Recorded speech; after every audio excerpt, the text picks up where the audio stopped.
Sve smo mogli mi da je duži bio dan. Ili da je duži bio komparativ.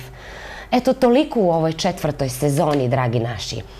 Od srca vam se zahvaljuje ekipa koja potpisuje njegovu realizaciju. Bićete na vreme obavešteni kada počinje 5. sezona.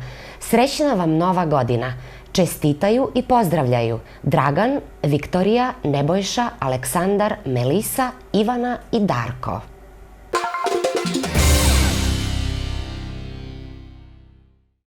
Lajanje na zvezde je delo Milovana Vitezovića. Pripovetka naše mladosti, duhoviti skeč sa likovima koji se, malo je reći, pamte, već žive u nama neprestano. Radnja se odvija u malom provincijskom mestu početkom 60-ih godina. Junaci su nastavnici gimnazije i učenici klasa 4.2.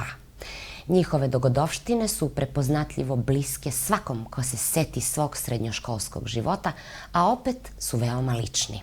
Glavni junak, Mihailo Knežević, se duhom, inteligencijom i znanjem uzdiže iznad ostalih đaka, a često i profesora.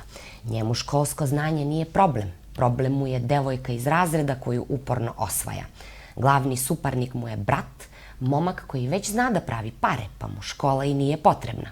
Tu je i učenik koji se razmeće snagom i koga profesor fiskulture fanatično trenira za bokserskog šampiona, sve dok se sa meča u prestonici ne vrati modar i podvijenog repa. Jedan od učenika je obavezno zlatno dete za profesore, a ulizica za drugove.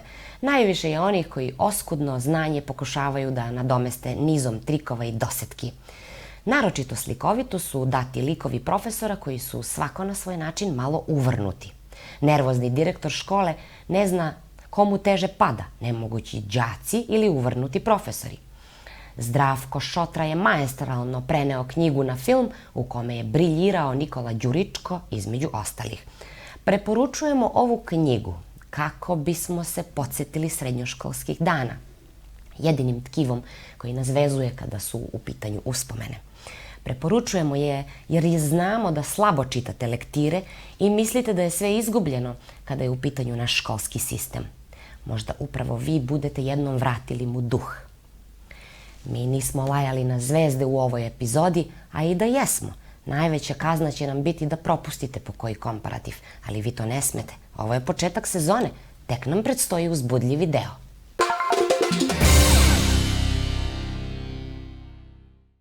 Komparativ se osuđuje da primeti da uvek kad su u pitanju gradske manifestacije, niko ili skoro niko se ne ponudi da svojim učešćem oplemeni i ulepša atmosferu.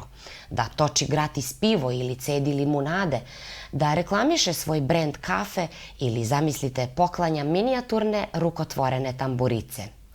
Biznis ideja i propratni marketing ne vezuje se sa tim iz koje je partije organizator, nego kakav je mentalni sklop društva koje ne živi u totalitarizmu ideja ili bar ne treba tako živeti. Sanoć 7 treno,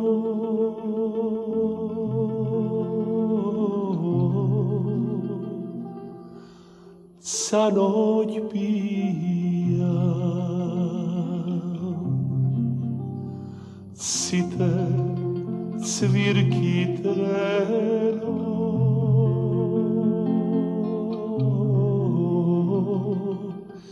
i sviruja, site pesmi, svevuja, koga tebe treno,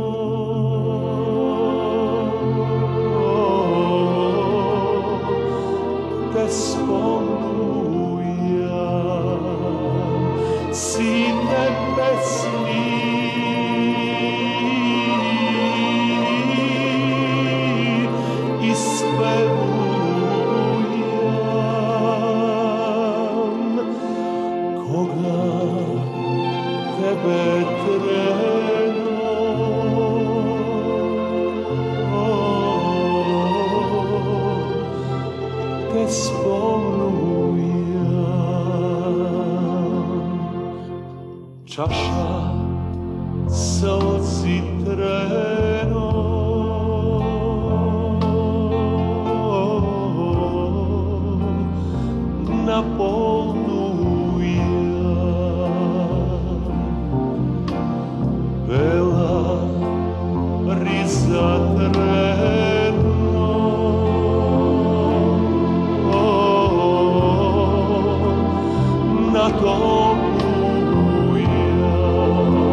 Stefanovski Borče, Čika Borče kako ga svi zovemo, nije štedeo reči grdnje kada su u pitanju aktuelne političke teme.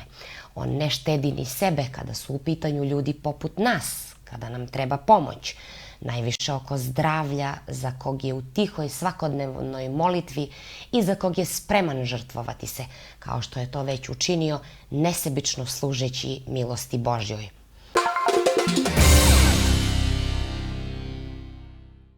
Ponekad, poštovani gledaoci, domaće političke vesti su poput pozorišta u kući. Umesto da se rešavaju u sudu i adekvatnim institucijama, tvitaju se sporovi, lajkuju se statusi i šeruju se mišljenja. Informatički ratovi, botovi, mimovi, to je postala naša svakodnevica. Izvršioci pravde su kao kornjače, a pravda nam je sasvim okej. Drugovima nema sajne, među drugovima nema svaje, čak i neke stvari beznačajne, među drugovima lepše su i slavlje. Svi treba da znaju šta drugarstvo znači, zajedno smo lepši, zajedno smo jači. Svi treba da znaju šta drugarstvo znači, zajedno smo i lepši i jači.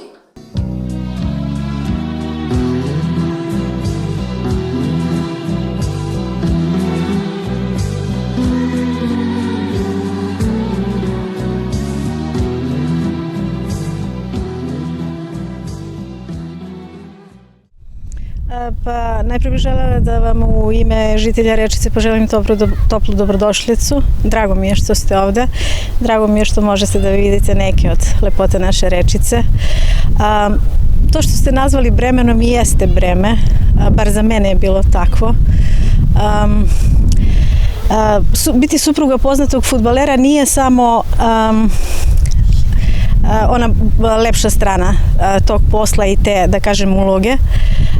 Sama ta uloga nosi veliku odgovornost, velika odricanja. Znači, naš porodični život je bukvalno bio u drugom planu.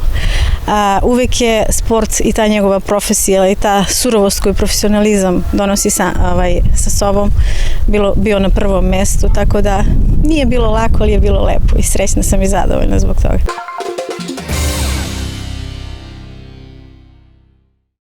Umesto prošeta se Jovka Kumanovka, prošetala nam se divlja svinja u centru grada.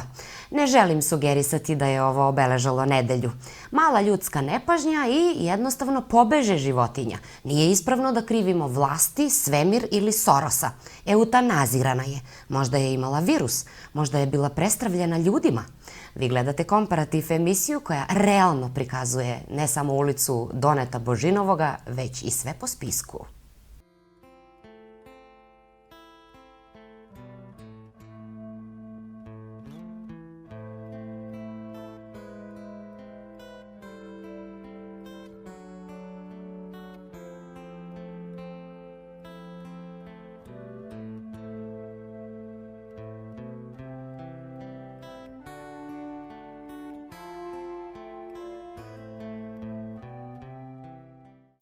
Sokolana, naša rak rana. Koje godine je izgrađen u stvari ovaj impresivni objekat? Vi se ne sećate, mlađi ste? To je izrađeno u vreme Jugoslavije, Kraljevine Jugoslavije. Takvih objekata je bilo u celoj Kraljevini 2 ili 3. Tako da Kumanovo je bilo zaista počašćeno da dobije takav grandiozan objekat za to vreme. Sokolana kao Sokolana, to je u stvari prvi put bio Sokolski dom. To je bilo udruženje Sokola. Tu je bilo, u to druženje su bili muzičari, gimnastičari i atletičari i neki drugi sportisti. Znači, to je bilo objekat za omladinu. Da. Tako da, nakon Drugog svjetskog rata, objekat je prešao u korišćenje društva telesnog vaspitanja Partizan. Ja mogu da pričam za svoje vreme, 60 godine kad sam počinio da se bavim sportom, mi smo tu dolazili, imao sam tu privilegiju što sam tu blizu stanovao do te Sokolane i mi smo stalno tu dolazili, nismo bili organizirani neki specijalni treninzi, to vreme je bilo amaterski sve, dobrovoljno, koliko može i kako ume i kako zna. Međutim, veći deo slobodnog vremena posle škole mi smo koristili tu u toj Sokolani. Igrali smo razne sportove, ja sam se konkretno bavio košarkom. Međutim, kad nađemo slobodan termin, igrali smo i ping-pong, igrali smo mali fudbal, znači naše slobodno vreme smo tu provodili, većinom. U to vreme kad smo se mi bavili sportom, nije bilo profesionalizma, nije bilo nekih specijalnih takmičenja, igrali smo Makedonsku republičku ligu košarku, amaterski, družili smo se i to je bilo veliko zadovoljstvo.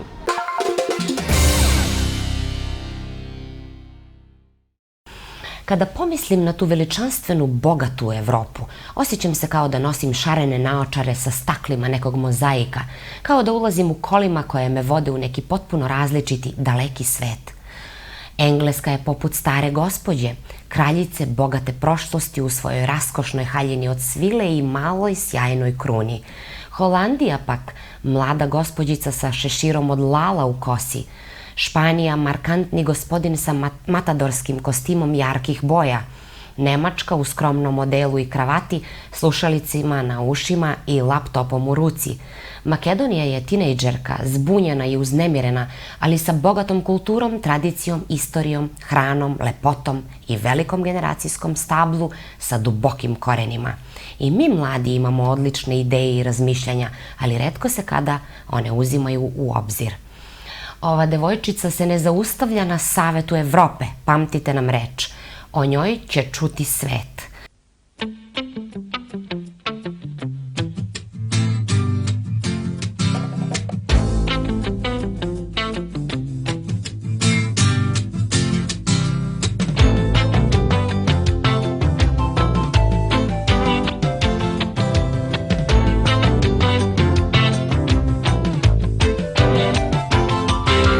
Ja imam šator od zvezdanog neba, fino tkanja, pođimo brzo jer strašno mi fale putovanja.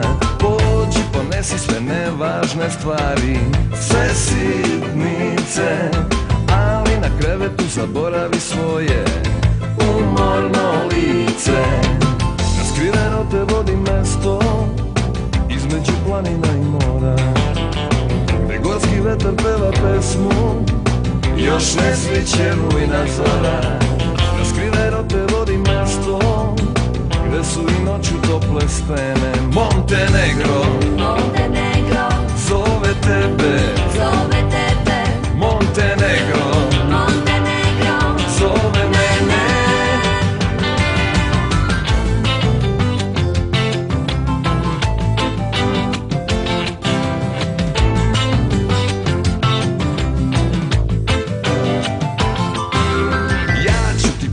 Od planinskog bilja ljubavne kreme, ponesi osmeh i u velikoj flaši lepo vreme.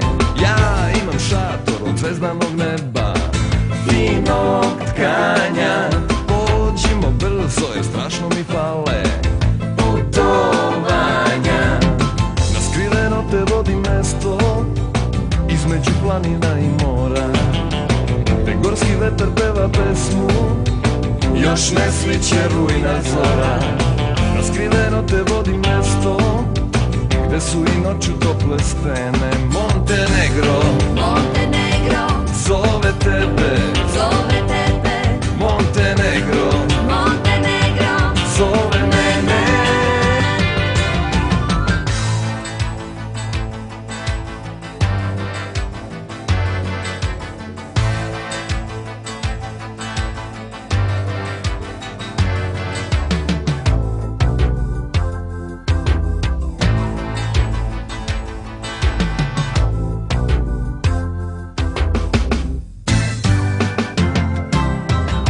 Skriveno te vodi mesto između planina i mora, gde gorski vetar peva pesmu, još ne sviće rujna zora.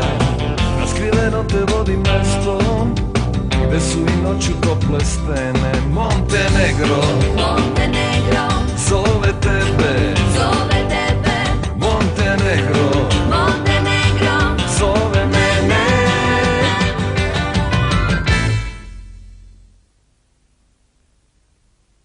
Kad dođe oktobar i kiše padaju, tada naš mali grad živi u duhu Međunarodnog pozorišnog festivala Dani komedije. Festival je ove godine otvorila predstava Stranci dramskog pozorišta iz Skoplja, pametno režirana po odličnom tekstu i mizanscenski precizna. Ljubitelji pozorišta, komedije i posebno ovog festivala, za kojeg je svake godine ogroman interes, nisu propustili priliku da komentarišu demode svadbarsku haljinu voditeljice koja drži fasciklu, stand-up nastup glumice Vesne Petruševske koji nije bio baciti vas sa stola, čak je bilo i istih fora sa prethodnih njenih nastupa ovde, ali su zato plesači iz Magdensa oduševili pre svega sa kakvim poštovanjem pristupaju prema publici.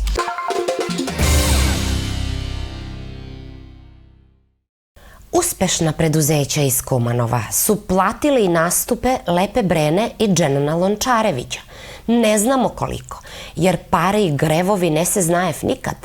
Ali bilo bi lepo kada bi bili transparentniji u nekim sektorima, pogotovo ako se rezultati tesno vežu sa kulturnim bitisanjem naše varoši. U reakcijama za pesmu Prošeta se Jovka Kumanovka, dve grupe građana bile su najglasnije. Prva, kojoj je nesumnjivo bliska izvedba starih pesama ovog benda i kojoj je adut to što ako imaš novca, možeš vratiti iz mrtvih i Stevija Ray Vona da glumi Batka Đorđiju. I druga grupa, koja sugeriše da novac ne treba biti diktat ukusa i da oni koji ga imaju trebaju više razmišljati o lokalnim bendovima, njihovog sponzorstva u nekim novim muzičkim aranžmanima. Gradu su ponudili, grad je prihvatio. Ne radi se o bačenoj rukavici, već o umetnosti.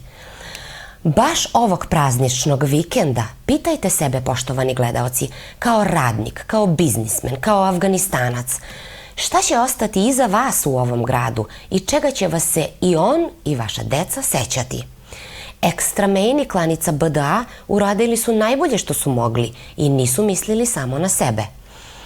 Dopustili smo sebi da i mi praznično malo relativiziramo stvari koje se tiču svih nas, ali zato vas apsolutno čekamo na istom mestu i sledeće nedelje.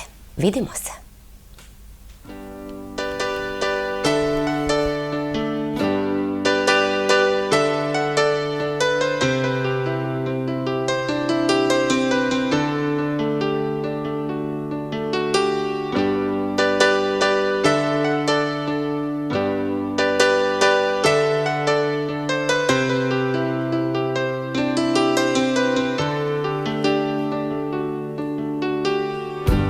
Moja su braća zatvorena, negde daleko od jutra, i nema više nikoga ko će te voleti sutra. Moje su sestre ostavljene, negde daleko u cveću,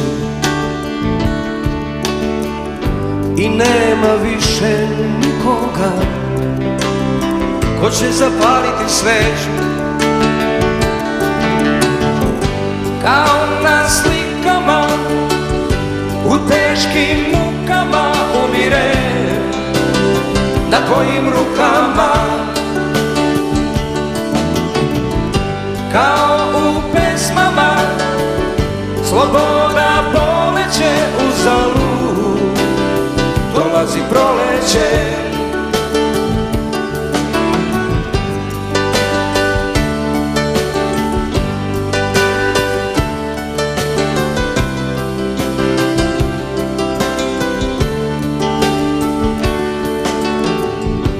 Moji su preci putovali negde daleko od jutra, i nije bilo nikoga ko će te voleti sutra. Moja je vrba zasađena negde daleko u travu, i nema više nikoga ko će sačuvati slavu. Kao na slikama u teškim mukama umire na tvojim rukama. Kao u pesmama sloboda poleće uzalud, dolazi proleće. Kao na slikama u teškim mukama umire na tvojim rukama.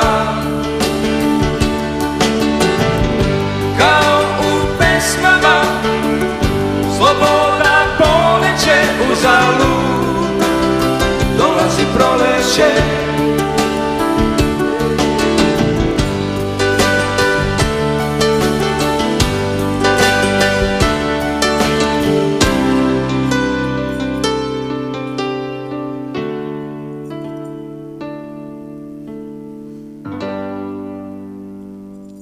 Znate li priču o Vasila Dačkom? Nismo je odavno ni mi čuli. Nemamo vremena.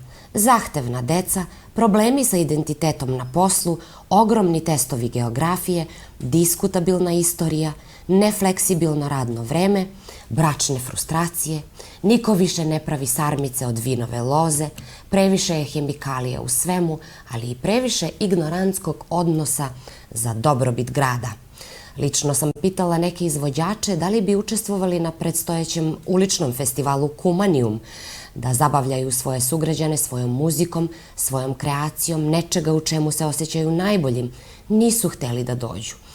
Imate još vremena demantovati komparativ. Prijavite se kao ulični performer. Ne trebate lepiti pločice za kupatilo na gradskom trgu. Znamo da to dobro radite na zapadu. Ostanite ovde da nam prepričate svoja iskustva. Ona su naš primat sadašnjosti.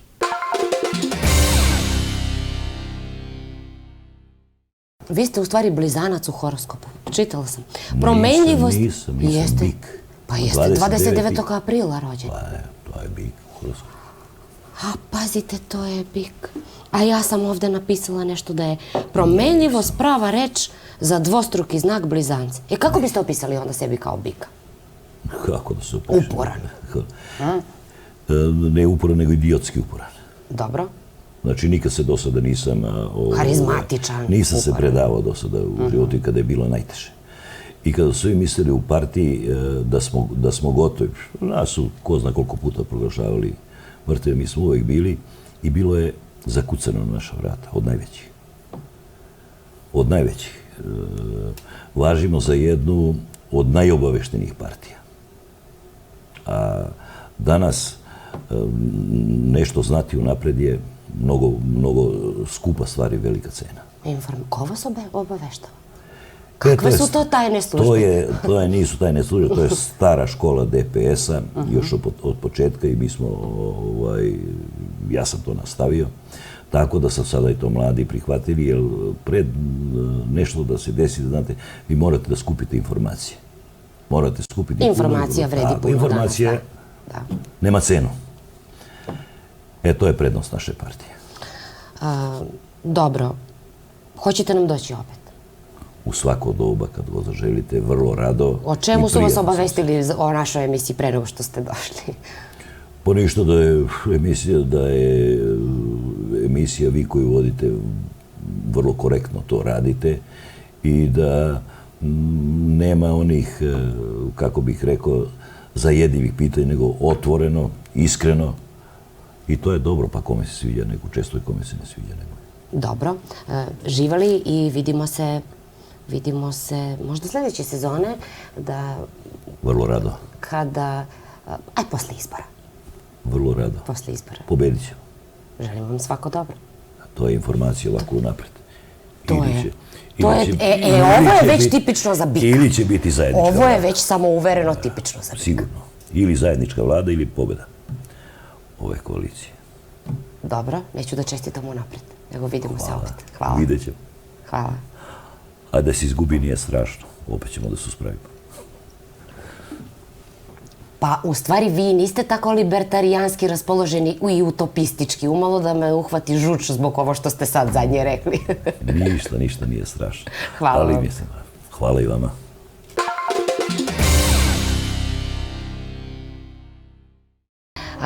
Oliver, čula sam,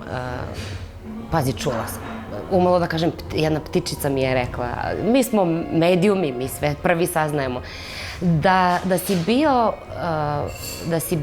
si bio u opciji za kandidata, da te je neko želeo kandidirati, nisam sigurna je li grupa ljudi ili pojedinac, za novembarsku nagradu grada Kumanova. Baš sada kada slavimo 75. godišnjicu oslobođenja, baš danas, 11. novembra, i veliki jubilej, 500 godine grada, postojanja. Žao mi je što ako te nisu kandidirali, žao mi je ako nisu uspeli u tome, jer po meni, i ne laskam ti uopšte, i ti to znaš, ti bi bio savršeni, ne kandidat, nego neko ko bi trebao da uzme novembarsku nagradu. Lepo je da se čuje takva informacija, da neko ceni rad nekog građana našeg grada. Prvi put čujem da takvo nešto postoji, zato što od mnogo stvari koje radimo u životu često imamo premalo vremena da bi mislili na nagrade.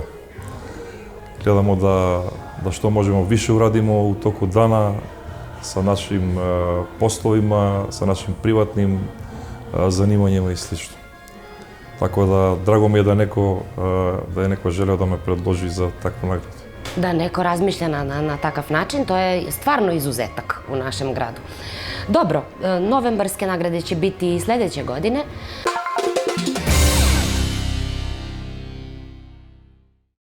Што се однесува до колективниот договор, навистина тој понатамо останува рак рана, а бидејќи тој е поврзан секако со владата, со власта, и без разлика за која власт се работи, и во минатото и денеска, некако ниедна од нив не смогна сили, а гледам и ова сега, не наоѓаат начини да смогнат сили да тие работи се решат. Јас знам дека во општественото живење во оваа држава постојат, еве и така да ги наречам, побитни, така другите сакаат да ги насловуваат сегменти од општественото живење, па ќе рече некој, нели, важно е здравството, правдата, образованието и така натаму и така натаму. Меѓутоа, една нација, еден народ, доколку не води грижа за својата култура, за промоција и за провокација на култура која што ќе создава нови културни вредности, секако моето лично размислување е дека ние не можеме да размислуваме ниту за држава. Така да колективниот договор да и понатаму останува рак рана. Се направија некакви обиди за некакви нивелирање на плати кои што направија дополнителни проблеми од аспект на тоа дека да, ние сме неколку културни институции во Македонија, намерно велам неколку затоа што тоа во европски и во светски рамки за други држави навистина е смешно. Ние сме се на се, ми се чини во државата околу 11 институции кои што половина од нив се самостојни театарски куќи, а некои се во рамки на центрите за култура. И тоа е навистина смешно, за да се зборувам само за театарскиот сектор, тука и музејската дејност, библиотечната, се разбира, музичката и така натаму. Меѓутоа тоа сепак е мала бројка за да вие да не можете да се справите со тоа. Меѓутоа мислам дека тоа е генерално политика на државата. На државата комплетно, значи овде не станува збор за никаква власт, на државата комплетно, односно односот дека културата е нешто кое што оставете малку понатаму, ќе го решаваме, чекајте сега имаме поважни работи.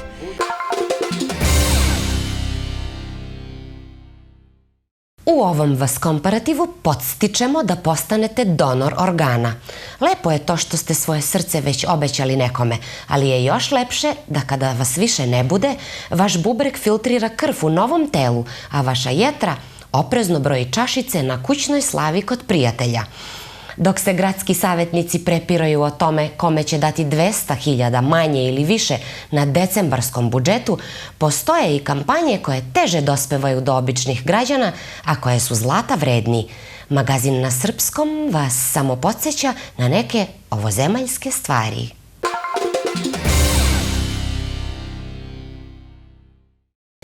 Ne osjećati hladnoću, ni munje koje grme i s vriskom paraju nebo. Nasmejan, otići mirno, pretočiti se u vodu, u vazduh, u zemlju, u šume, ovakve jedne noći pod maglom neprozirnom i onda živeti prostran, biti do kraja sveta, sve što se doseći može, nikada ne ostati mali, biti miris i boja, biti tišina u vetru i biti okean zvezda što se u večnost pali. Čitamo Miku Antića, ko da lešnici nisu 940 srpskih dinara za kilogram. Zamirišu nam kesteni u prolazu Karši komiteta, a o bademima ni govora. Semenke za obične građane, ali bar su one bogate vitaminom E.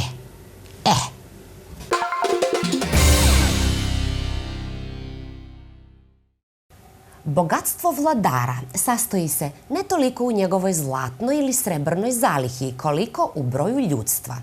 Nije onaj kralj bogat koji ima mnogo zlata, već onaj koji ima mnogo ljudi. Ja i moja tehnička vladarica Melisa Idić vladamo komparativom, zato što imamo vas, poštovani gledaoci. Odlučili smo da ovaj zlatnik poklonimo prvome koji ostavi komentar u vidu izreke o zlatu na našoj Facebook strani, odmah nakon 17. ovog komparativa. Sa sreću!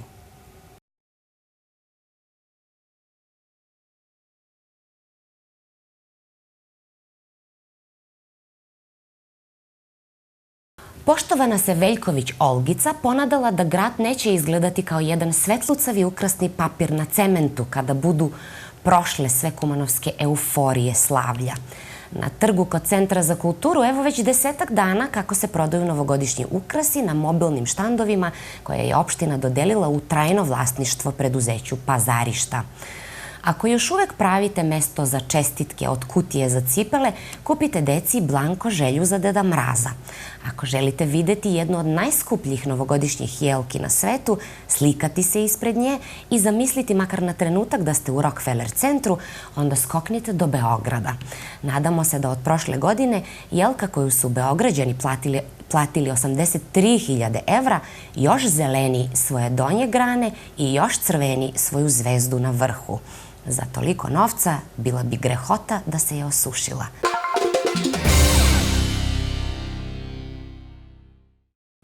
Dan pre Božića je Badnjak, praznik iznad svih praznika, radost hrišćana. Badnjak je posljednji i najsvečaniji dan velikog božićnog posta.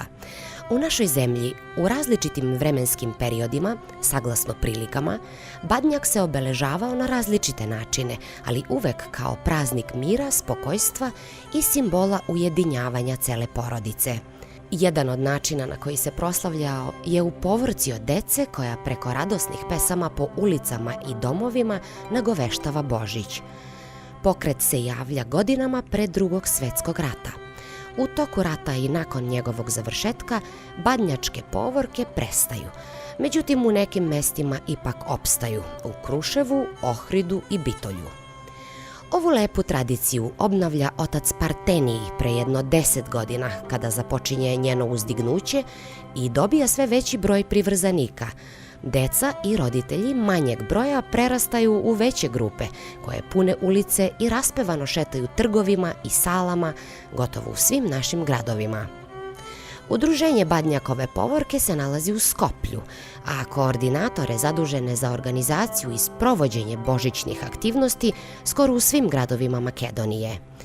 Povorka se sastoji od dece koja nose pešteru, koja simbolizuje Vitlemsku pešteru u kojoj se rodio spasitelj sveta, koji je položen u jasle da nam čovečanstvo postane krotko, a mi budemo poučeni na pomirenje. Ja vam se iskreno, najiskrenije izvinjavam i u ime ostalih savjetnika i moje imena lično, i mislim da je ipak najbolje da krenemo da radimo malo produktivnije. Zahvaljujem se.